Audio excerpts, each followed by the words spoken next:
Welcome to the Daily WIP, where we discover that everyone is a media company. Today we're talking to Kirsty, COO of Whipster. Kirsty. I love Rolo. it. Kirsty. So we had a board meeting today. Yeah. How was that? It went very well, actually. Smooth. Yeah, lots of people, lots of stuff to discuss. Straight into Q3. Oh my God. Straight into Q3. So in terms of it, so Chief Operating Officer, so you essentially make this whole thing actually happen, which is awesome. Thank God. Thank God. Otherwise, what a shambles, right? It's great. And so before this, you've worked in other startups. You've worked in legal. You've worked on all these things, away from video, away from this type of thing. So when you came to this company, and it's a technology company, but it's also a video company. When you came in, what was your view of video beforehand, and what is your view of video now? I think my view of video was that it was just this kind of consumable thing. It was just mass market. You go out there, you have a look at a video. You obviously, working in technology companies, utilize video for your marketing. But I didn't understand the work that goes into producing a video, even a relatively simple video. And also the effort that you might go to produce a video, image, everything that fits as part of a bigger campaign. I was probably the consumer of video versus understanding all the effort that goes into the back end. So that was a big eye-opener for me. And I kind of started to learn about it, obviously, through our product, talking to our customers, but also from the video that we make in-house and the time and effort that we have to go through just to get the most basic video together. I'll take it as a compliment. The quality of videos. The quality is always very high in the end. Conceptually high, maybe production quality is a little bit lower. But so thinking about operating a business, running a company, it's a tech company that's growing pretty fast, and thinking about one of the overheads in it is video production, because we're going to be using it for everything. We're now using it for recruiting. We're using it for this sort of stuff to give the audience a thread. The Daily WIP. We're using it for product launches. We're using it for how-tos. We're using it all over the place. Soon we're going to even be using it for sharing with shareholders of the company. We'll be doing all sorts of things with video in that area. So thinking about it as now just basically another line item of business in the company. How does that sit with you?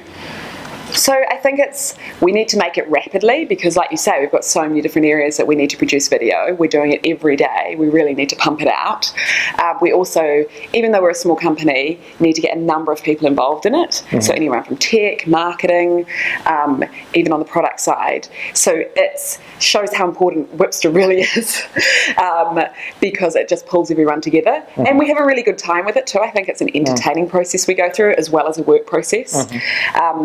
But essentially, I've learned that there's a massive amount of effort that goes into producing video, and that you need something that kind of holds that all together, that is that stake in the ground, which for us is luckily the tool that we produce ourselves. We use our own tool to do our own stuff. But I mean more around the idea of setting up a company so that it's thinking about video as we do. We in our org chart, we've got technology, we've got product, we've got marketing, sales, customer success, all these other things, but we don't have video.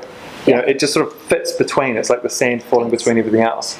And I think that we're kind of very similar to all of the companies out there who haven't quite fully taken on video. We're trying to be a video company. We're trying to become a media company like everyone else.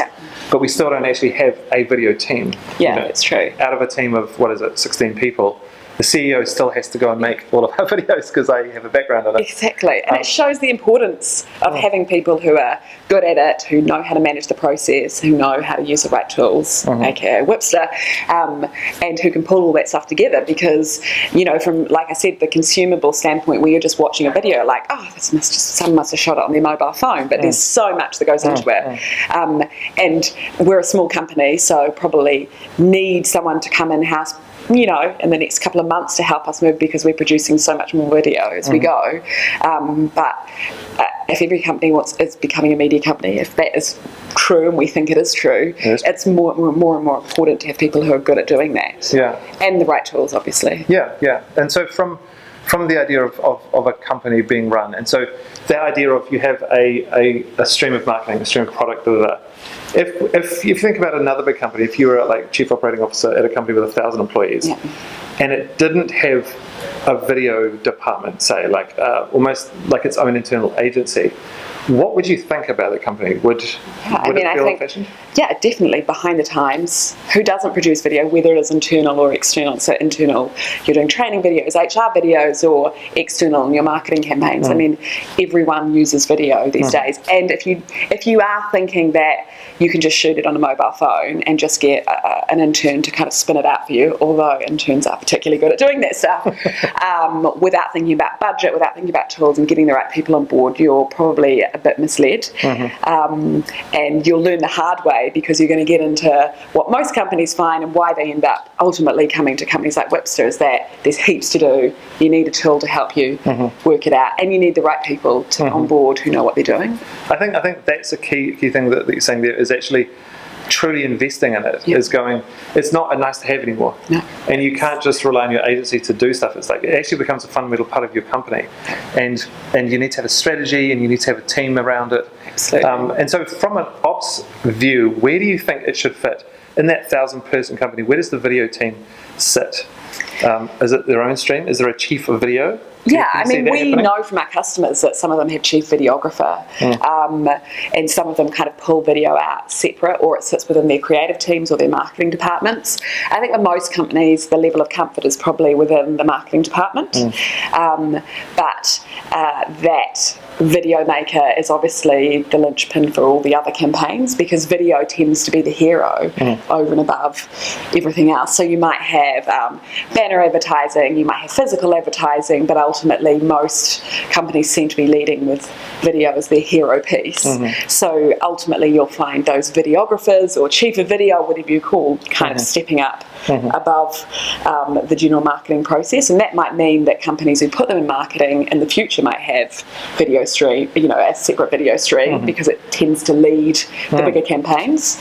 Could you even see that there would be in the C-suite of a company, so like the chiefs, could you see a chief of video in a way where they are so integral to the running of the company that there is an entire department that is reporting up to the board of a company around the video within the whole company, all the way through, where video is actually helping everything. It's helping finance, it's helping marketing, it's helping sales, product, everything. Absolutely, because it's such an amazing resource, and we already see with a New Zealand company, Xero, how they're doing it so well. And they have Pat, who essentially runs that visual identity, which is led by the hero of video, and they're kind of like a disruptive, standout company who are leading that field. I think at Wipster we would definitely need it. It would mean that Rollo could come back to his desk and sign all his documents instead of making videos. But I will never do that. But yeah, I mean, we are a video company. We make tons of video. Having a chief of video would help us understand our product better, understand our customers better, but make the marketing content and the contact with our customers that we need better. Yeah. I think with that is that it's almost that companies have whatever they sell, they have their product or their service, and I think now soon they're also going to have their video as a product of its own, which is the content that they create around the mythology of their business and entertainment and the story and the thread and everything else. And so if you don't, over time, if you don't have someone who's the chief of that, I think it will always be viewed as a subset. It'll always like, it goes under marketing, it's a part of product. Whereas it doesn't actually be its own thing. And our indicator is kind of like social media. So if you're a company, even if you're a pharmaceutical company and you're not on Twitter and on Facebook, sending your story out to the world, you've missed the boat, you're behind the times, and video is that next wave. And if you're lucky enough to be a company like Xero or like us, you're on the tip of that wave, but everyone else kind of needs to push themselves through it, and it is that kind of next communication wave. And we see everything from people doing vlogs like us to big online newspaper companies publishing videos, and then they have a short of the video which just shows kind of like a 3-second shot of what the video is about, so a video on a video. And that goes to the human mindset of wanting to consume information, stories really quickly. So you've got to get on the wave and ride it, I guess. Get on the wave and ride it. Surfy mythology. Cutting it out. All right, well, up next we're going to hear from Andre and Nathan about going to Australia. We're really looking forward to coming to Sydney next week. Wipster's coming in for the SMPTE event, the SMPTE. It's where all the video professionals come into one place, talk video innovation, talk what the latest brands are doing, what the latest media companies are doing, get geeky on the gear as well. Rollo's got a presentation. We've actually been on the phone to many of our customers because this is a good opportunity to meet you all and chat in person and catch up on what you guys are doing, what we're doing, and how we can work together. We've also got some events going on. Rollo's got a presentation, and then we've got a little something on the Friday. Being in Sydney means we've got a lovely opportunity to meet all of you guys, so we've set up our lunch and learn at the QT Hotel Sydney. We'd love for you to come down. There's just a couple of places left, so if you're keen to come along, learn about latest innovations in mass content production and creation, we'd love to have you along to join us. Thanks for watching. See you tomorrow.